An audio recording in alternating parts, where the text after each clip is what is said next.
Bismillahirrahmanirrahim. Sallallahu alaika ya mulaya ya Rasulullah. Sallallahu alaika ya ibna Rasulillah. Ya abratal mu'minin. Ya rahmatallahil wasi'ah. Wa ya baba najatil ummah.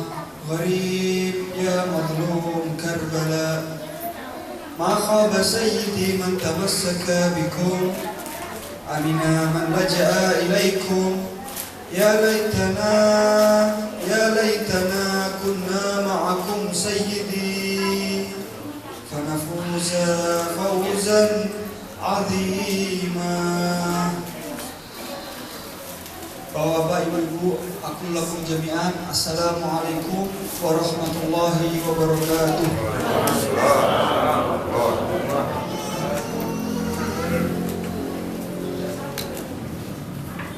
Assalamu ala al-Husayn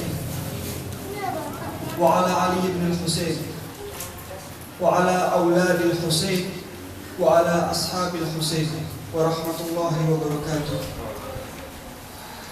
Ikhwani,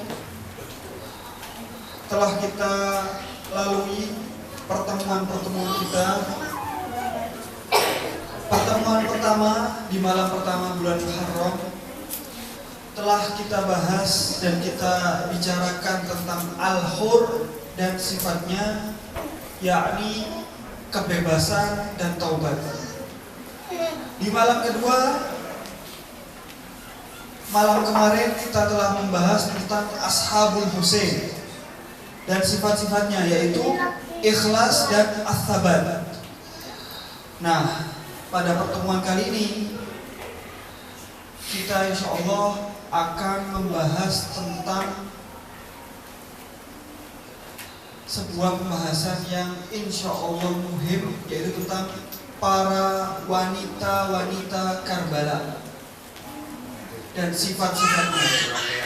Di malam kali ini kita tidak hanya membahas 2 sifat, akan tetapi kita akan membahas 4 sifat mulia dari para wanita di Karbala. Kita tahu bersama dan sering kita baca dan sering kita dengar bahwa perjuangan heroik di Karbala itu diperankan oleh para lelaki. Tetapi jangan salah sangka, di sisi lain ada perjuangan-perjuangan wanita yang tak kalah pentingnya dibanding perjuangan para lelaki di Karbala. Perjuangan mereka amat sangat besar bagi kebangkitan umat Islam. Jika tanpa adanya tawanan, jika tanpa adanya Sayyidah Zainab, maka peristiwa Asyura tidak akan sampai hari ini pada telinga-telinga kita. Maka dari itu, perjuangan wanita-wanita Karbala amat sangat penting untuk kita bahas. Dari wanita-wanita mereka dan dari wanita-wanita Karbala, mereka merupakan ibu-ibu terbaik, istri-istri terbaik, saudari paling baik, putri-putri terbaik, semua ada di Karbala. Kita lihat seorang ibu di Karbala yang bernama Ummu Wahab. Apa yang terjadi dengan Ummu Wahab? Ketika hari Asyura, ketika putranya berperang dengan gagah berani, kemudian keletihan kembali ke ibunya yang bernama Ummu Wahab, putranya berkata, "Wahai ibu, apakah engkau telah meridhoiku?" Kata ibundanya, "Tidak, aku tidak akan meridhoimu," kata ibundanya, "sebelum engkau mati di tangan para musuh-musuh itu, agar engkau kelak mengharumkan namaku di sisi ibundanya Az-Zahra."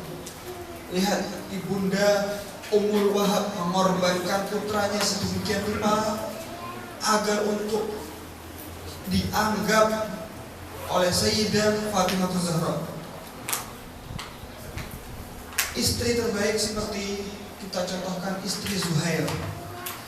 Istri Zuhair, beliau yang memakaikan sendiri baju perang untuk Zuhair untuk perang di Karbala, padahal beliau tahu sebentar lagi aku akan menjadi janda.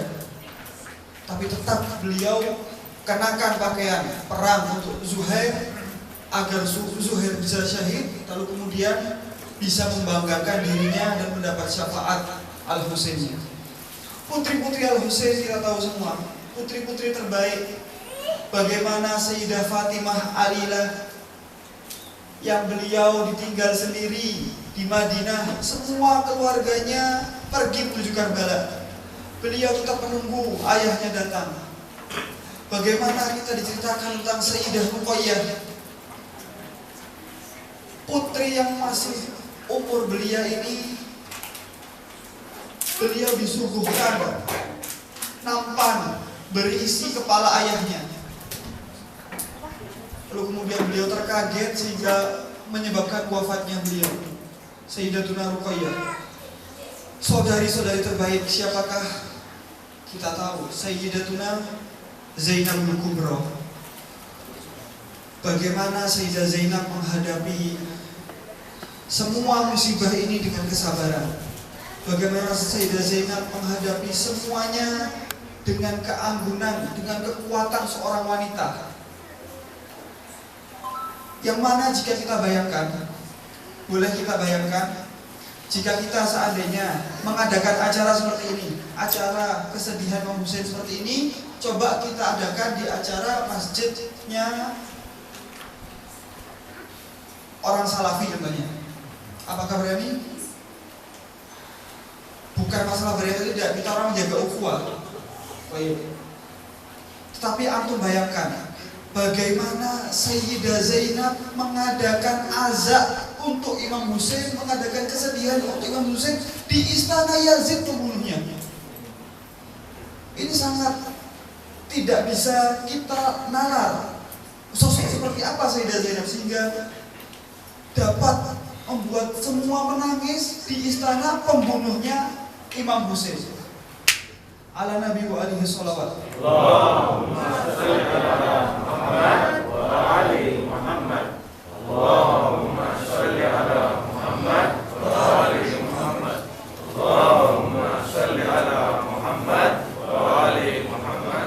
Wajib Sayyidah Zainab.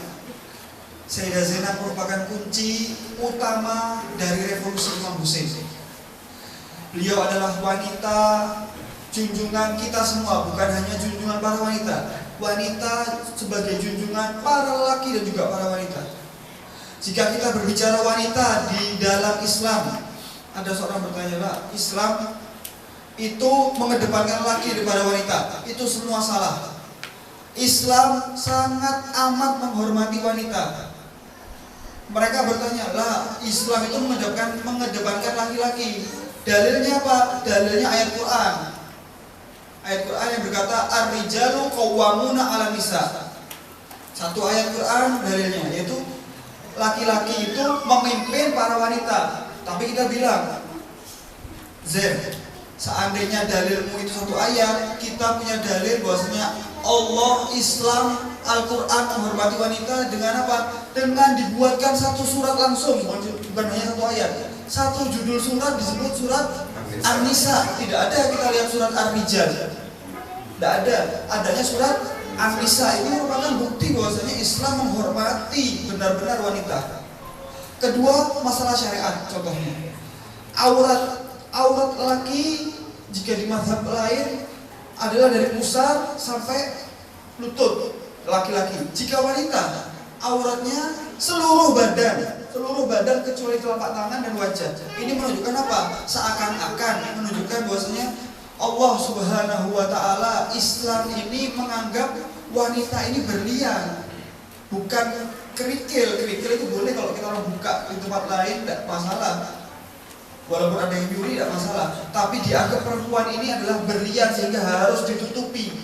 Auratnya harus ditutupi.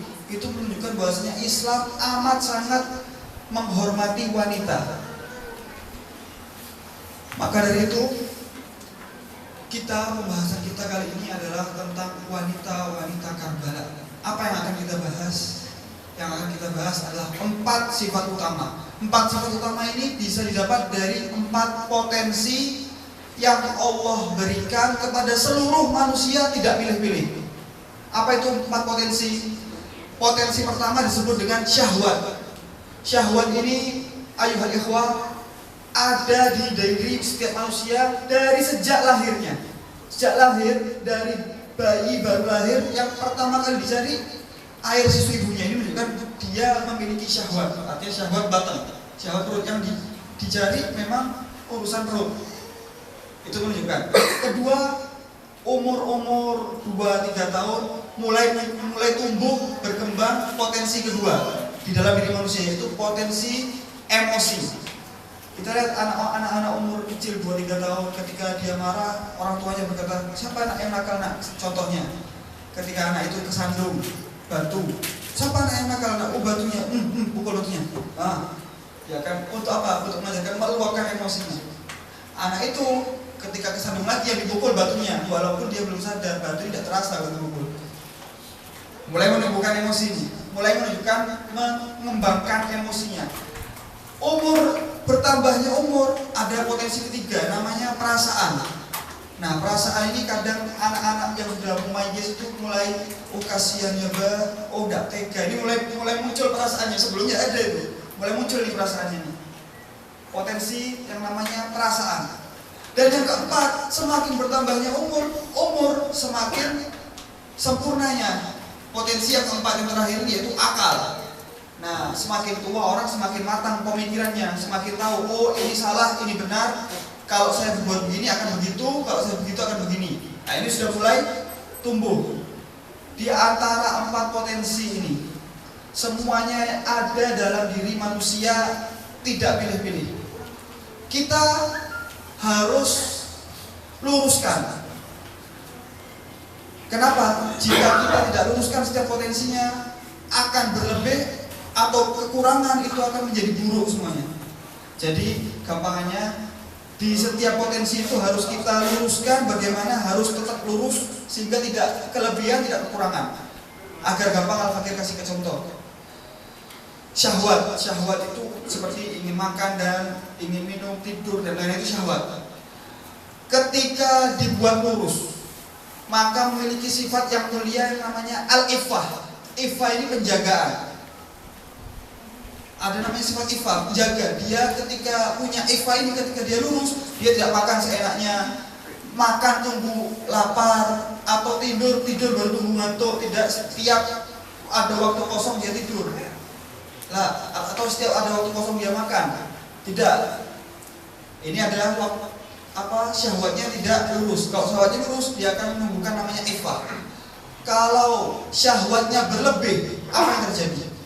Kalau syahwatnya berlebih, dia akan memiliki sifat namanya rakus. Rakus makan, rakus tidur, rakus segala macam. Akan tapi jika syahwatnya kekurangan, dia akan menjadi khumut, jadi barin, jadi lemes, tidak semangat ngapa-ngapain. Nah, maka dari itu kita harus meluruskan syahwat, potensi pertama. Emosi apakah harus diluruskan? Ya, harus diluruskan. Jika emosi kita luruskan pada tempatnya, itu akan membuat sifat yang amat sangat berharga, itu sifat keberanian. Kalau emosi kita jaga, namanya sifatnya keberanian. Kalau kelebihan sedikit, sifat emosi kelebihan sedikit, itu namanya jadi apa? Nekat, ngawur. Contohnya, ada seorang, ayo berani enggak ke Indomaret, tanya Alfamart di mana? Nah, ini kan ngawur sebenarnya. Bukan berani, namanya nekat, ngawur. Atau ayo berani enggak loncat dari sini ke sini. Nah, ini bukan keberanian, ini namanya ngawur. Ini bukan akhlak yang baik, karena berlebih. Kalau kekurangan potensi emosinya, jadinya apa? Jadinya jubun atau pengecut, segala macam, mau ini takut, mau itu takut. Jadi harus lurus memang. Potensi ketiga yaitu perasaan. Perasaan ini jika lurus, jika kita genahkan tidak lebih tidak kurang, itu akan memiliki sifat yang namanya sifat peka.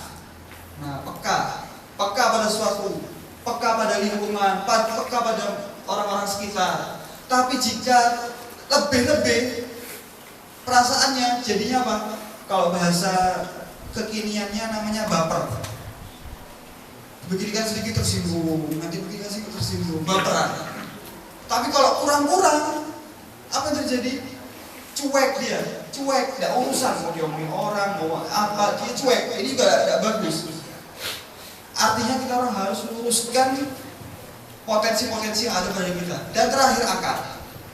Akal, jika akal itu lurus, itu akan menjadi sifat namanya yakin. Yakin itu kita tahu kedepannya bakal apa sehingga kita mau melangkah karena sudah dipikirkan terlebih dahulu. Namanya yakin. Tapi kok lebih-lebih pikirannya, akalnya, jadinya siasat, politik yang licik. Anak bakal begini, anak dapat untung apa ya? Kalau anak begini, dia bakal begini, anak dapat untung apa ya? Nah, ini dia politik kelicikan ini, kalau lebih-lebih. Tapi kalau kurang-kurang juga tidak bagus. Jadinya seperti kartun SpongeBob, Patrick, jadi Patrick kayak Safah, Dungu. Kalau kurang-kurang, maka dari itu kita apa sih yang kita doakan setiap hari? Yang kita doa setiap hari itu adalah ihdinas siratal mustaqim. Ya Allah, hidayailah kami jalan yang lurus. Artinya kita meluruskan setiap potensi yang ada dari kita luruskan. Kenapa? Kalau tidak, kita akan menjadi apa? Ghairil maghdubi alaihim walad, akan jadi sesat kita orang. Karena minggir sedikit, sesat sedikit, kita akan jauh dari jalan Allah. Lebih sedikit, jauh dari jalan Allah. Kurang sedikit, jauh dari jalan Allah. Maka dari itu kita orang harus luruskan semua potensi yang ada pada diri kita sehingga kita mendapat sirotol mustaqim, sehingga sampailah kita kepada Allah. Dan sifat ini ada dalam wanita-wanita Karbala, khususnya Sayyidatuna Zainab. Bagaimana sifat ifahnya, penjagaannya Sayyidah Zainab. Ketika Sayyidatuna Zainab setelah hari Asyura disiapkan unta-unta tanpa menutup oleh Syimir. Sayyidah Zainab berkata, kami Bani Hashim, kami para Syara'if, apakah engkau menyiapkan unta-unta ini untuk kami? Kata ya Syimir dengan mengejek, iya ini untuk kalian katanya.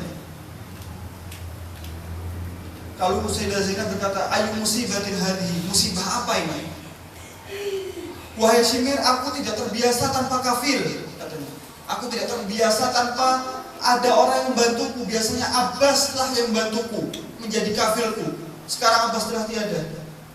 Lalu kemudian Syimir mengatakan dengan ejekan, wahai Zainab, aku sekarang kafilmu. Engkau kafilku, engkau katakan engkau kafilku, kata Sayyidah Zainab. Wallahi, tiada siapapun yang pantas seperti Abbas, apalagi dirimu. Itu penjagaan. Beliau menjaga dirinya dari pandangan orang-orang yang bukan muhrim, menjaga auratnya. Sebegitu beliau menjaga dirinya. Sifat yang kedua, keberanian. Kalau kita katakan keberanian hanya untuk lelaki, apakah benar? Tidak. Sayyidah Zainab memiliki keberanian yang amat sangat besar. Beliau adalah singa Karbala. Beliau berani mengejek Yazid di depannya. Beliau berani menyumpah Yazid di depannya. Padahal semuanya adalah para penolong-penolong Yazid. Yang ketiga, masalah kepekaan. Bagaimana rasa pekanya Sayyidah Zainab? Seluruh wanita, seluruh anak-anak, semuanya berlindung pada Sayyidah Zainab. Karena tahu mereka tahu bahwasanya yang paling peka, yang paling mengetahui perasaanmu hanyalah Sayyidah Zainab. Keyakinan Sayyidah Zainab dalam setiap langkahnya selalu dengan keyakinan. Maka itu selalu beliau dengan keteguhan hati, dengan asabatnya beliau melangkahkan dirinya di Karbala.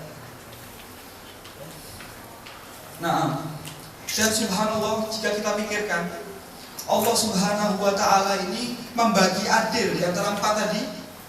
Allah ini seakan-akan membagi adil di setiap wanita dan laki-laki. Jika kita lihat, jika untuk ingat, yang pertama potensinya syahwat dan emosi. Syahwat ini kebanyakan lebih dominan, walaupun tidak semuanya, lebih dominan dimiliki oleh wanita. Entah itu syahwat perut atau lain-lain, itu kebanyakan dimiliki oleh wanita. Tapi emosi dominannya laki-laki. Begitu juga perasaan dan akal yang baru berkembang setelah balik. Perasaan dan akal ini, perasaan ini lebih dominan wanita, sedangkan akal lebih dominan laki-laki, walaupun tidak semuanya. Kadang ada laki-laki yang lebih dominan perasaannya, kadang ada laki-laki yang lebih dominan syahwatnya dan lain-lain. Tapi intinya kita katakan bahwasanya ada yang lebih dominan, dan itu merupakan keistimewaan seorang wanita. Perasaan seorang wanita itu merupakan keistimewaannya, dan akal lelaki merupakan keistimewaan dari seorang lelaki. Memang kita dikasih oleh Allah ukuran yang sama, ada timbangannya, sudah dengan ukurannya masing-masing Allah memberikan kita. Seperti halnya kita contohkan lagi Sayyidah Zainab. Sayyidah Zainab ini ikhwani, dari kecil beliau terjaga sudah. Banyak riwayat-riwayat yang mengatakan tentang Sayyidah Zainab semenjak masa kecilnya sangat amat dijaga oleh ayahnya Amirul Mukminin. Bahkan tetangga-tetangga beliau di Kufah berkata, aku selama bertahun-tahun bertetangga dengan Amirul Mukminin tidak pernah mendengar suara Zainab sedikit pun, saking dijaganya oleh Imam Ali. Diceritakan ketika ada, di zaman dulu tidak ada lampu, tapi ada penerangannya berbentuk api, perapian atau lilin. Ketika lilin itu nyala dan bayangan Sayyidah Zainab sampai keluar, Imam Ali mematikan lilin itu. Agar apa? Agar bayangan putriku tidak dilihat orang, bayangannya tidak dilihat orang. Bagaimana diceritakan ketika beliau berziarah, Imam Ali berziarah dengan formasi Imam Ali yang Imam Ali tetapkan. Imam Ali depan, Imam Hasan, Imam Husain, Sayyidah Zainab, Ummu Kulthum, belakangnya baru Abu Fadl Abbas. Untuk apa? Dengan tujuan Abu Fadl Abbas bertujuan apa? Menghapus jejak kaki Zainab dan Ummu Kulthum agar tidak dilihat orang. Apa yang terjadi sekarang Asyura? Apa yang terjadi bulan Muharram? Dipermalukan Sayyidah Zainab. Sayyidah Zainab dipertontonkan. Sayyidah Zainab dikelilingkan. Musibah apa ini yang dilalui umat ini? Sayyidah Zainab dipermalukan, dipertontonkan, dikelilingkan, dipukuli, ikhwan. Ayu musibatin hadhi. Maka dari itu khutbah kita pada malam hari ini bukan hanya untuk wanita saja, tapi untuk lelaki juga. Kita harus ingat, kita harus menghormati wanita. Wanita harus kuat seperti halnya Sayyidah Zainab. Wanita-wanita, ibu-ibu harus menjadi kuat seperti halnya Sayyidah Zainab. Karena harapan kami ada di para wanita. Harapan kita, generasi kita ada di para wanitanya. Negara tidak akan menjadi baik, negara itu akan menjadi buruk jika wanita-wanitanya buruk. Tapi negara akan, generasi negara, suatu negara akan menjadi baik ketika wanita-wanitanya baik.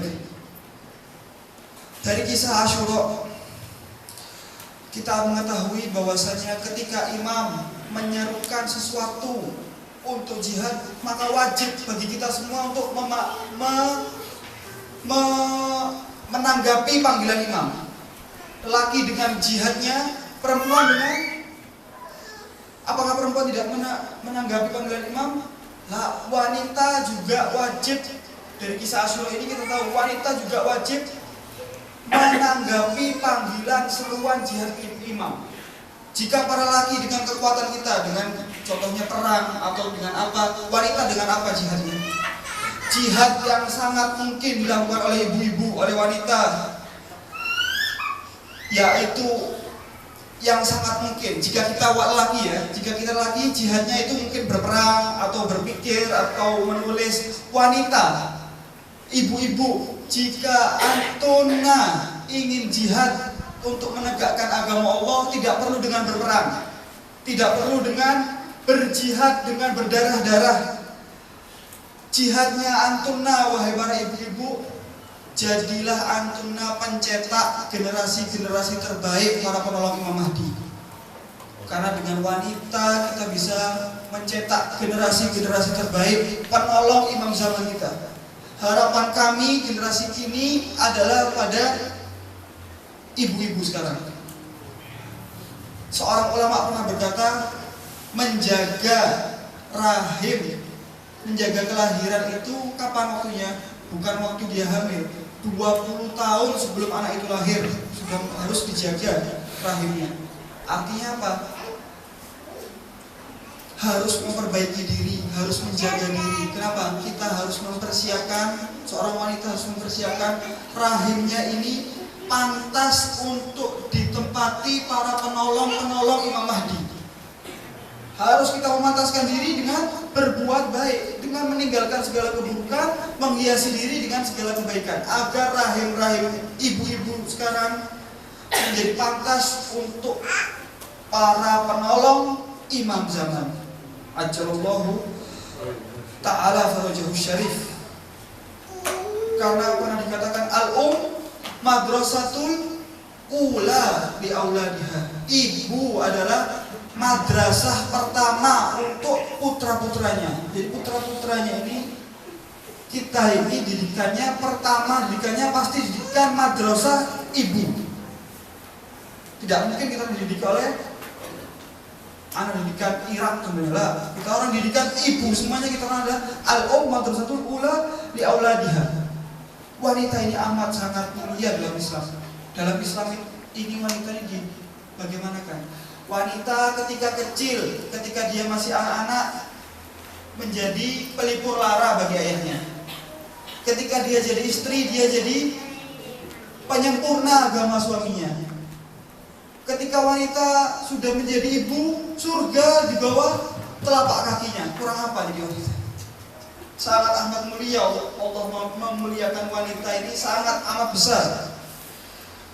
Nah, maka itu wanita harus menyiapkan rahim-rahimnya untuk kedatangan imam zaman. Memulai dari sekarang, memantaskan rahim untuk datangnya Imam Mahdi. Akhirul kalam, saya ingin berbicara pada ibu-ibu. Berbanggalah menjadi wanita, dan berbanggalah antum lelaki masih punya ibu sebagai seorang wanita, atau punya istri, atau punya anak seorang wanita. Berbanggalah, karena dengan beliau-beliau ini generasi baik kita akan dimulai.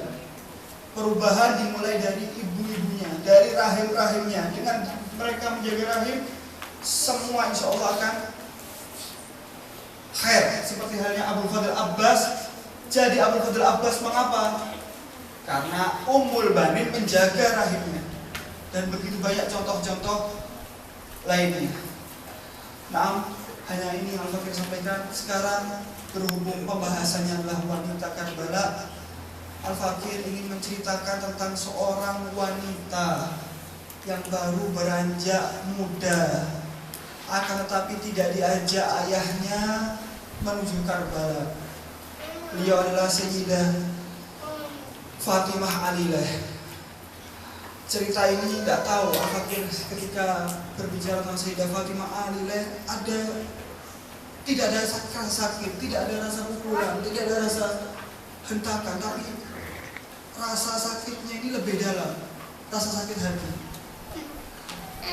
Bagaimana seorang wanita ketika itu Imam Husain mengumpulkan seluruh putra-putranya, Aliul Akbar, Abul Fadl Abbas dipanggil, Sayyidah Zainab dipanggil, Sukainah, Ruqayyah, semuanya dipanggil, Ummu Kulthum semua dipanggil. Wahai semuanya, bersiap-siaplah, besok kita akan bepergian menuju Karbala. Naam ya Abu Abdullah, hanya satu yang tidak diajak, hanya satu yang tidak diajak berbicara, yaitu Sayyidah Fatimah Alilah. Apa yang terjadi dari Sayyidah Fatimah Alilah? Hanya beliau tidak diajak. Kemudian beliau berkata, kenapa hanya aku, wahai ayah, tidak diajak? Engkau dalam keadaan sakit, aku khawatir kau akan jatuh di jalan, wahai Fatimah.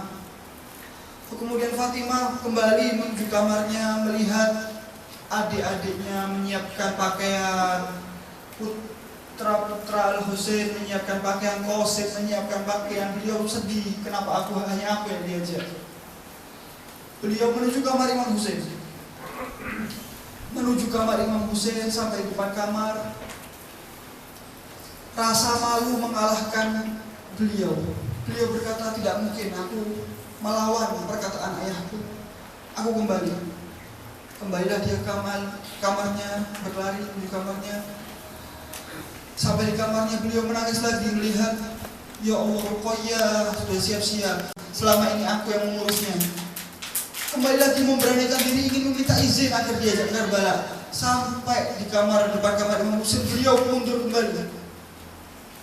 Lah, aku gak mungkin melawan imam zamanku. Kembali lagi melihat Ali Asghar yang masih kecil, ini akan dibawa juga. Apakah mungkin aku bisa melihatnya? Beliau membayangkan bagaimana mungkin aku takut aku tidak bisa melihat ayahku kembali. Lalu kemudian beliau kembali lagi menuju kamar Imam Al-Husain. Rasa malu kembali menghampirinya. Kembalilah beliau menuju kamarnya. Imam Husain melihat hal itu, memanggil Sayyidatuna Zainab. Ya Zainab, ta'ali, kemarilah. Naam ya Abu Abdullah, ada apa? Dari tadi aku melihat mondar-mandir putriku Fatimah. Aku tahu apa yang dimaksud dia. Dia ingin ikut ke Karbala, akan tapi aku tidak akan mengizinkannya. Wahai Zainab, engkau sama-sama wanita dan engkau adalah bibi tercintanya. Tolong, wahai Zainab, bicarakan kepada dia. Semoga bisa dia mengerti. Berangkatlah Sayyidah Zainab menuju kamar Sayyidah Fatimah Alina. Sampai depan kamar Sayyidah Fatimah Alina, beliau mundur menangis melihat kejadian di dalam kamar. Apa yang dilihat Sayyidah Zainab? Sayyidah Fatimah diceritakan mengambil pakaiannya, mengembalikan lagi, mengambil pakaiannya, mengembalikan lagi, karena rasa ragu, ingin berangkat tapi tidak boleh, ingin berangkat tapi tidak boleh. Menangis Sayyidah Zainab. Memasuki kamar Sayyidah Fatimah lalu berkata, wahai Fatimah Alila, apa yang kau lakukan sampai kau seperti ini, katanya. Wahai Ammah, wahai Bibi, aku hanya ingin pergi ke Karbala, wahai Bibi. Wahai Fatimah, kau sakit. Ayahmu bukan tidak ingin mengajakmu. Ayahmu hanya tidak rela, tidak tega melihat engkau berangkat dalam keadaan sakit. Wahai Ummah, aku tahu engkau mengetahui perasaanku. Wahai Bibi, aku minta tolong kepadamu, sampaikanlah kepada ayahku. Aku sangat ingin mengikutinya. Aku takut aku tidak bertemu lagi dengan Ali Asghorku. Aku takut tidak bertemu lagi dengan Ruqayyahku. Karena ketidaktegaan Sayyidah Zainab mendengar hal itu, berangkatlah Sayyidah Zainab menuju kamar Al-Husain. Sampailah di kamar Al-Husain. Assalamualaikum ya Abu Abdullah. Waalaikumsalam ya Zainab. Masuk Sayyidah Zainab berkata, ya Abu Abdullah, aku tak tahan. Aku tak tahan melihat apa yang terjadi pada putrimu. Wahai Abu Abdullah, tolong demi aku, demi Zainab, ajaklah dia. Wahai Zainab, engkau tahu aku tidak mungkin mengajaknya, karena harus ada orang yang tinggal di rumah ini, harus ada Bani Hashim yang tinggal di rumah ini. Maka wahai Zainab, panggilkanlah Fatimah biar dia berbicara berdua denganmu. Dipanggillah Fatimah menuju ayahnya. Pertemulah dua orang, ayah dan putri. Jika antum memiliki putri, antum tahu bagaimana rasanya. Indah seorang putri ini. Dipeluk oleh ayahnya. Sayyidah Fatimah Alila dipeluk oleh ayahnya. Wahai Fatimah, aku tak bisa mengajaknya. Wahai ayah, ajaklah diriku, wahai ayah. Aku takut, aku tak bisa melihat engkau lagi, wahai ayah. Lah, wahai Fatimah, aku tidak mampu untuk mengajak engkau dalam keadaan sakit. Wahai ayah, aku sungguh tidak akan merepotkanmu. Sungguh aku tidak akan membuatmu repot, wahai ayah. Tidak bisa, wahai Fatimah. Wahai ayah, jika engkau tidak bisa mengizinkanku, biarkanlah aku jadi penggosok sepatu pembantumu, aku tidak apa-apa. Kata ayahnya, apa yang kau katakan, wahai putriku? Engkau ini Bani Hashim, engkau ini putri Fatimah, engkau ini putri Amirul Mukminin, engkau ini putri Rasulullah. Apa yang kau katakan? Wahai ayah, aku hanya ingin ikut Karbala. Aku telah bilang kau harus di sini, wahai Fatimah. Kalau begitu, wahai ayah, izinkan Ruqayyah bersamaku. Jika memang harus engkau pergi, izinkan Ruqayyah bersamaku, supaya aku dan dia bisa saling mengingatkan diri, untuk mengingatmu, untuk saling menangisimu, wahai ayah. Wahai Fatimah, aku minta maaf, Ruqayyah memiliki kepentingan di Karbala. Jika begitu, wahai ayah, biarkan Ali Asghar ini yang bersamaku. Dia masih berumur 6 bulan, dia masih menyusui. Kenapa engkau bawa dia ke Karbala, wahai ayah? biarkan dia bersamaku, aku akan mengurusnya, nanti aku akan ajarkan kecintaan besar kepadamu wahai ayah. Wahai Fatimah, tak bisa. Ali Asghar punya kepentingan ke Karbala. Akhirnya sampai perpisahan hari itu. Perpisahan, Sayyidah Fatimah Alilah menunggu, melihat rombongan ayahnya sudah menaiki kuda-kuda, menaiki unta-untanya. Sayyidah Fatimah di depan pintu melihat rombongan ayahnya pergi. Imam Husain di akhir-akhir melihat ke belakang, menangis melihat Sayyidah putrinya ditinggal sendiri. Itu terjadi, beliau menunggu setiap hari, dari matahari terbit sampai matahari tenggelam. Beliau selalu menunggu kabar kedatangan rombongan ayahnya. Beliau menunggu terus, tak henti-henti beliau menunggu setiap hari. Yang mana beliau sudah kurus karena sakit, bertambah kurus karena perpisahan. Beliau bertambah sakit karena sakitnya rasa berpisah dari sang kecintaan. Sampai suatu ketika, setelah hari yang amat sangat lama, datanglah kabar. Rombongan Al-Husain telah kembali, rombongan Al-Husain telah kembali, rombongan Al-Husain telah kembali. Sehingga Sayyidah Fatimah gembira. Bergembira Sayyidah Fatimah menyiapkan semua rumahnya. Seluruh rumahnya disiapkan. Kasur ayahnya disiapkan, dirapikan, seluruh rumah dibersihkan. Tempat ibadah ayahnya, tempat Al-Quran ayahnya, semua disiapkan seperti sebelum Al-Husain berangkat. Lalu kemudian rombongan tersebut sampai ke depan rumah Sayyidah Fatimah Alilah. Apa yang terjadi? Sayyidah Fatimah melihat, kemana para lelaki ini? Kenapa tidak ada para lelaki? Yang ada hanya Imam Ali Zainal Abidin. Wahai Ali, wahai saudaraku, sebelum beliau berbicara pada Imam Ali Zainal Abidin, tiba-tiba ada seorang wanita memeluknya dengan erat.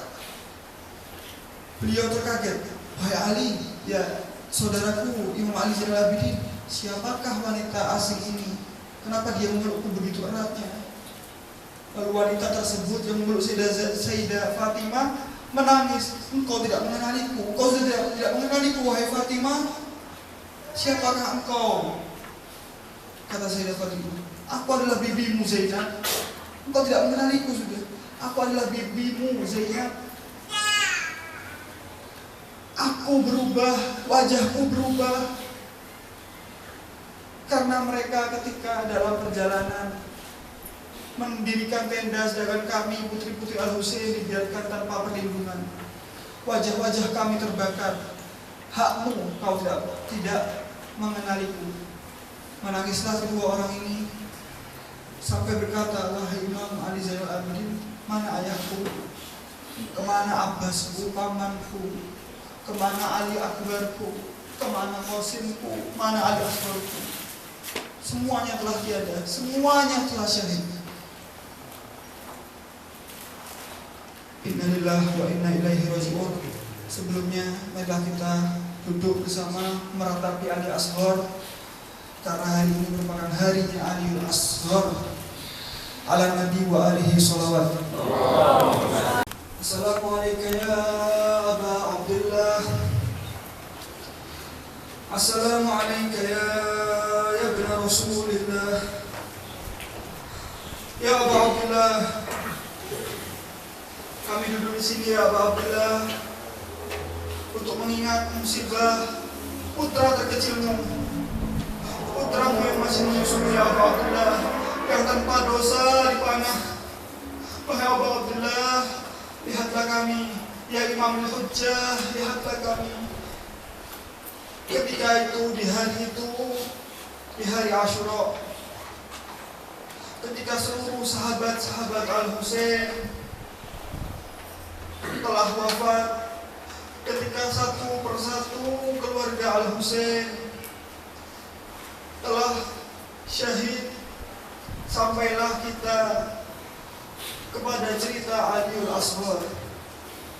Sayyidah Zainab yang ketika itu membawa Aliul Asghar berkata kepada Abi Abdullah Al-Husain, ya Aba Abdullah, tidakkah kau lihat putramu ini wahai Aba Abdullah? bibirnya telah mengering. 3 hari air susu ibunya telah mengering. 3 hari dia tidak mendapatkan minuman. Wahai Aba Abdillah, tegakah engkau melihat putramu yang masih menyusui ini tanpa air? Dia kehausan ya Aba Abdillah.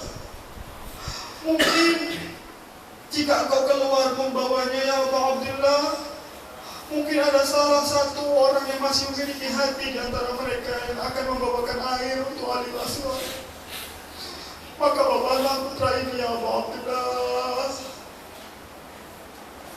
Lalu kemudian Imam Al-Husain pun menggendong Ali Aswad, diletakkan, disembunyikan di balik jubah Imam Al-Husain. Imam Al-Husain berjalan kaki menuju pasukan-pasukan terlaknat. Berjalan kaki ketika perang adalah tanda bagi orang-orang Arab untuk berdamai. Ketika itu Al-Husain berjalan kaki dan pedangnya tertutup. Beliau membawa sesuatu di balik jubahnya. Para musuh pun terdiam melihat Al-Husain yang mulai mendekat. Lalu Al-Husain berteriak, "Wahai kaum, wahai kaum, jika kalian menganggap aku berdosa, wahai kaum, jika kalian menganggap aku bersalah, wahai kaum, jika kalian menganggap aku berkhianat, wahai kaum, maka apakah dosa anak kecilku ini? Apakah dosa dia sehingga kalian tega tidak memberikan air untuknya? Wahai kaum, lihatlah, dengarkanlah perkataanku ini. Jika kalian takut aku minum airnya, ambilkan air untuknya lalu bawa dia kepada kalian. Minumkanlah dia. Aku hanya tak tega melihat dia kembalikan lagi kepadaku. Wahai kaum, aku tak tega melihat putra ini kering. Putra ini tak bisa lagi menangis. Lalu kemudian Umar bin Sa'ad berkata kepada Harmalah, "Wahai Harmalah, wahai Harmalah, selesaikanlah permasalahan ini." Lalu kemudian Harmalah mengambil anak panahnya, lalu membidik leher itu, lalu kemudian menancapkannya, menembakkannya tepat menembus leher Ali Al-Aswad, sehingga anak panah tertembus ke lehernya. Lalu kemudian anak kecil itu tiba-tiba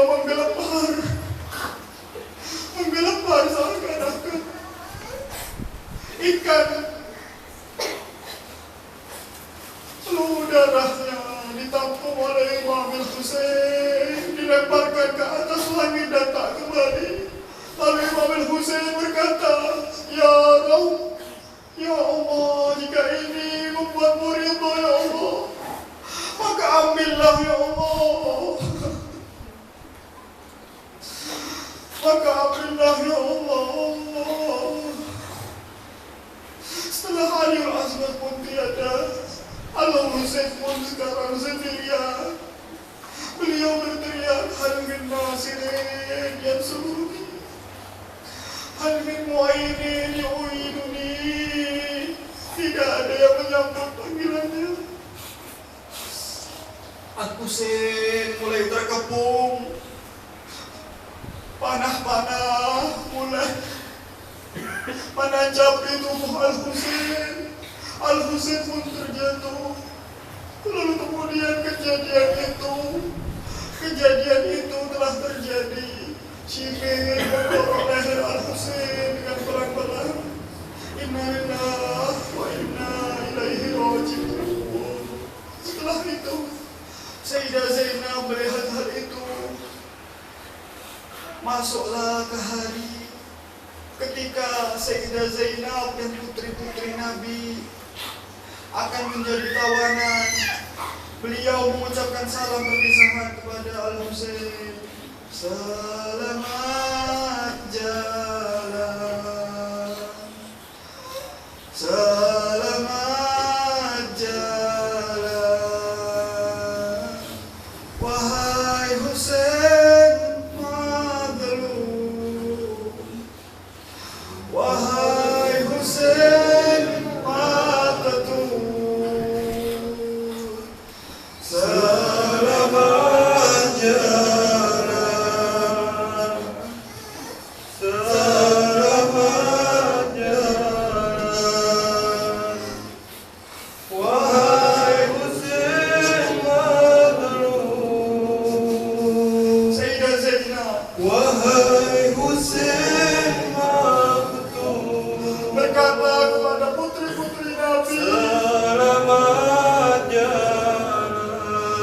Bersiaplah kalian para putri-putri Nabi.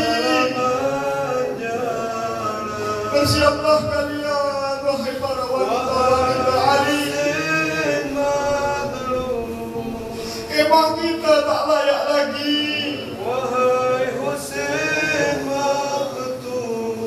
Rombongan kita tak akan bertahan di sini. Besok kita semua menjadi tawanan. Bersiaplah putri-putri Nabi. Bersiaplah untuk berangkat. Malam ini menjadi amat singkat. Lupakanlah dulu kalian dari Bani Hashim. Lupakanlah dulu kalian adalah para ratu. Setiap dari kalian menjaga anaknya masing-masing. Bersiaplah wahai putri-putri Nabi. Besok cepatlah jika kita berjalan. Kita semua adalah wanita. Kita tutupi wajah kita. Dari sekarang kita pikirkan wahai putri-putri Nabi. Lailah lah yang menjaga Ruqayyah. Sedangkan aku menjaga selainnya. Bersiaplah putri-putri Nabi. Nanti jika Syihir mendatangiku,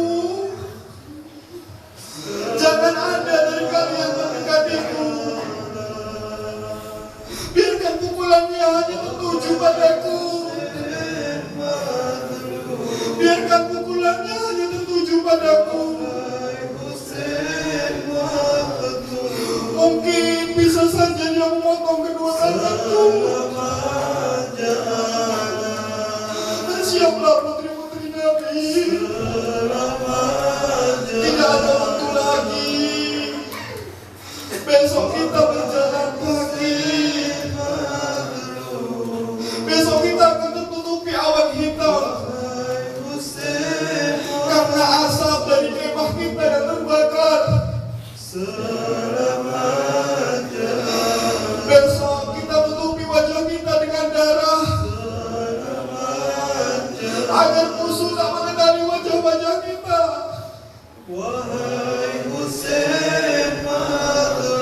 Wahai putri-putri Nabi. Jangan ada dari kalian yang mengucapkan nama-nama.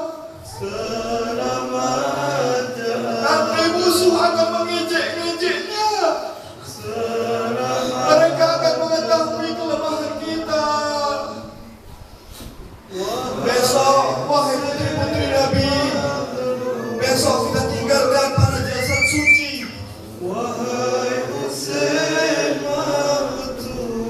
Tiada yang lebih penting daripada kehormatan kita. Hanya satu yang dapat menenangkan diri kita. Kita dekat dengan Najaf. Kita dekat dengan Ayah. Kita dekat dengan Amirul Mukminin. Besok perang akan terus berlanjut antara Syihir dengan Sitir. Bersiaplah putri-putri Nabi. Lihatlah sekarang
besok melihat Abbasku.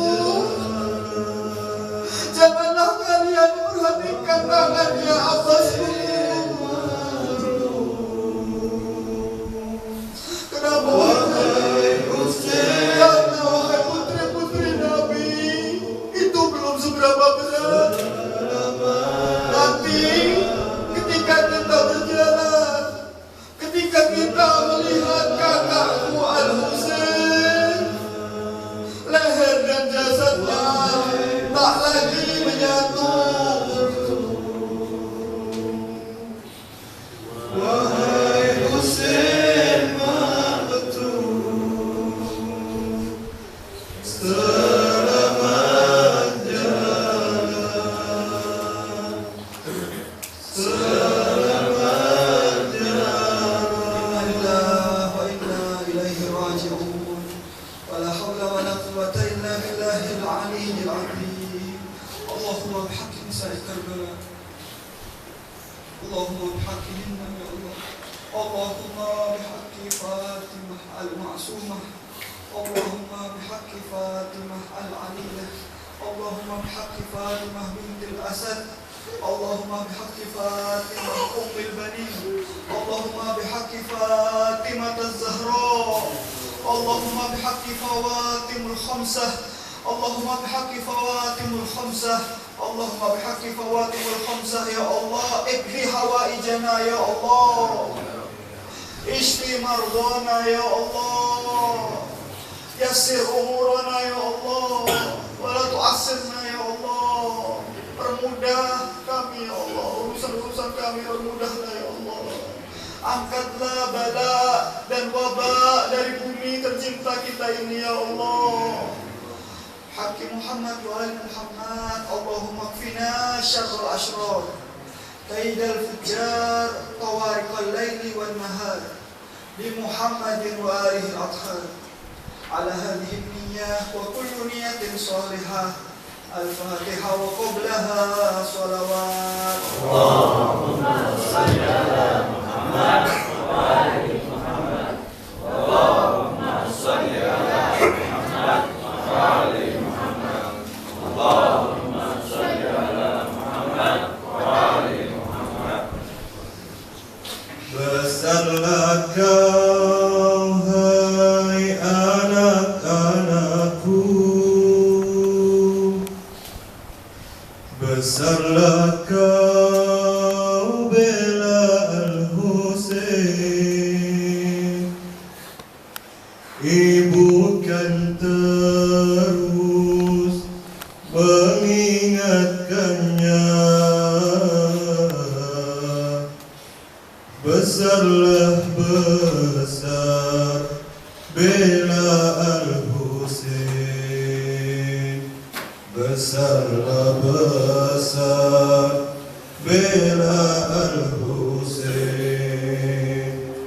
Besarlah kau hai anak-anakku, besarlah kau bela Al-Husain, ibu kan terus mengingatkannya. Besarlah besar bela Al-Husain, besarlah besar bela Al-Husain. Apabila nanti ibu tiada, sampaikan salam pada Al-Mahdi. Bergabunglah dengan mereka, besarlah besar bela Al-Husain. Besarlah hai anak-anakku, besarlah kau bela Al-Husain,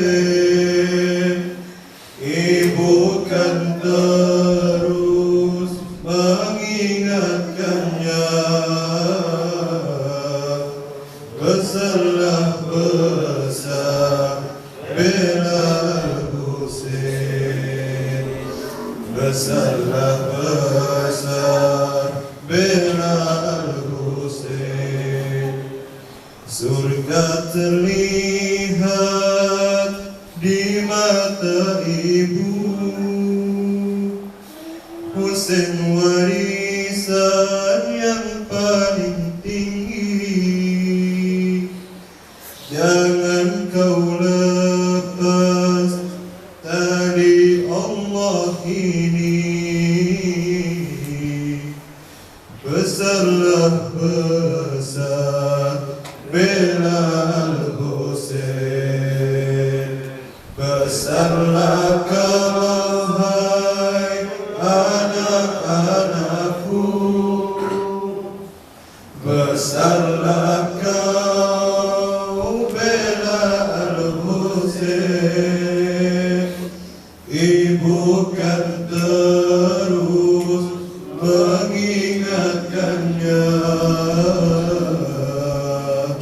besarlah besar bela Husain, besarlah besar bela Husain. Bila kalian telah menjalani, maka datanglah ke kubur ibu. Tapi apabila tak dijalani, janganlah datang ke kubur ibu. Besarlah kau hai anak-anakku, besarlah kau bela Husain. Ibu kan terus mengingatkannya, besarlah besar bela Husain, besarlah besar bela Husain. Duhai ibunda, doakan kami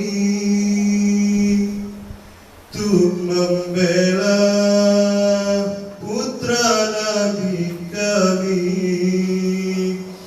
Ya Ilahi Maula Rabbi, gabungkan kami bersama Mahdi. Duhai ibunda, doakan kami untuk membela putra Nabi kami. Ya Ilahi Maula Rabbi, gabungkan kami bersama Mahdi. Besarlah kau hai anak-anakku, besarlah kau bela Husain. Ibu kan terus mengingatkannya,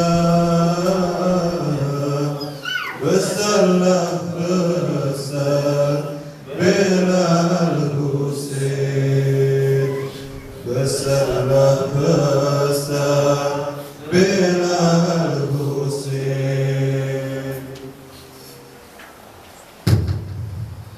Harap semua berdiri.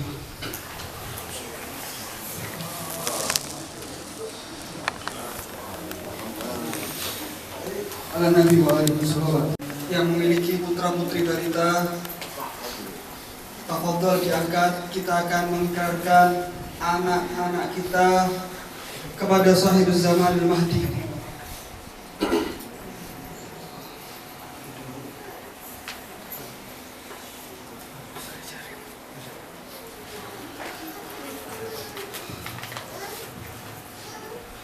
Mari sama-sama diikuti. Bismillahirrahmanirrahim. Bismillahirrahmanirrahim. Allahumma salli ala Muhammadin wa ali Muhammad. Bismillah wa billah wa bi Muhammadin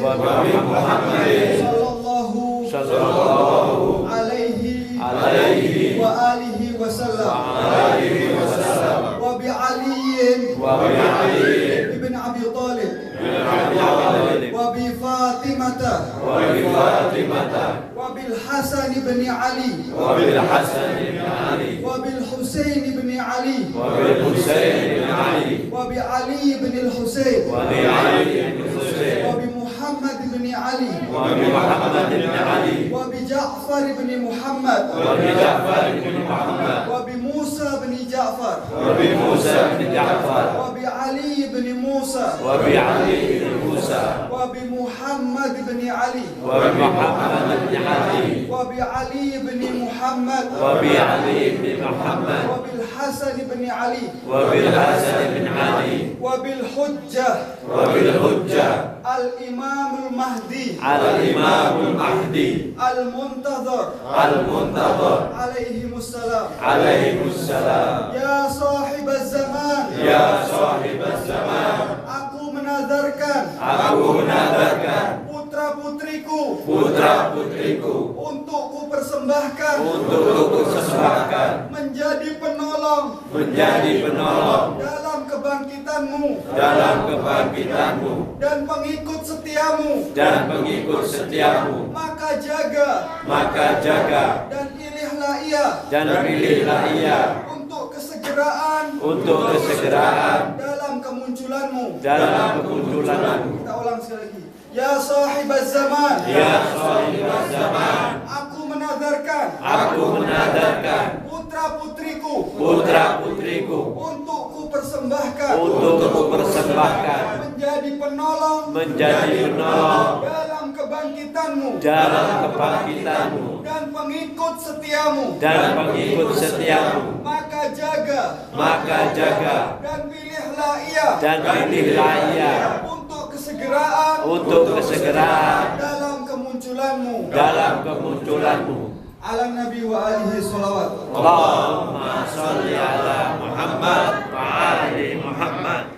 Allahumma salli ala Muhammad wa ali Muhammad.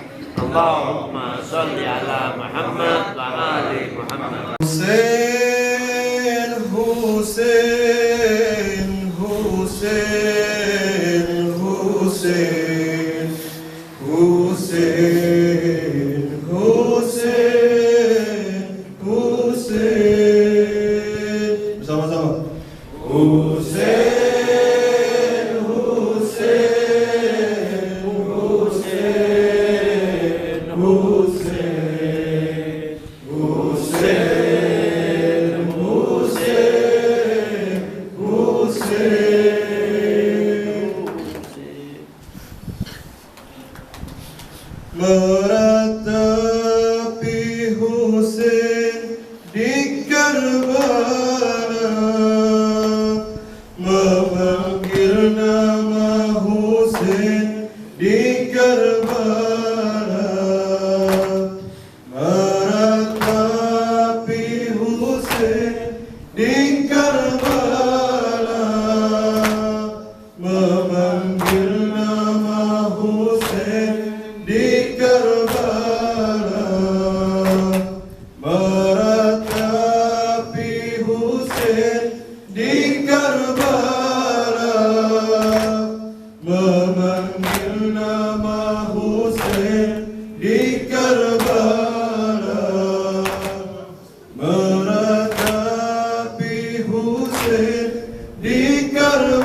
Husain putra Rasul mengharap syafaat Fatimah al-Batul meratapi Husain di Karbala, memanggil nama Husain di Karbala, meratapi Husain di Karbala, memanggil nama Husain di Karbala. Hiasi iman dengan tangis Zainab, lantunkan zikir Sakinah yang merantap. Ya Allah, ampunkan dosa ayah bundaku, berikan taufik untuk putra putriku, meratapi Husain di Karbala, memanggil nama Husain di Karbala, meratapi Husain di Karbala, memanggil nama Husain di Karbala. Engkaulah Husain, penghulu pemuda surga, meraih cinta Tuhanmu dengan syahadat, terangi jalan kami menuju Karbala hingga tercapai syahadat dan indah, meratapi Husain di Karbala, memanggil nama Husain di Karbala, meratapi Husain di Karbala,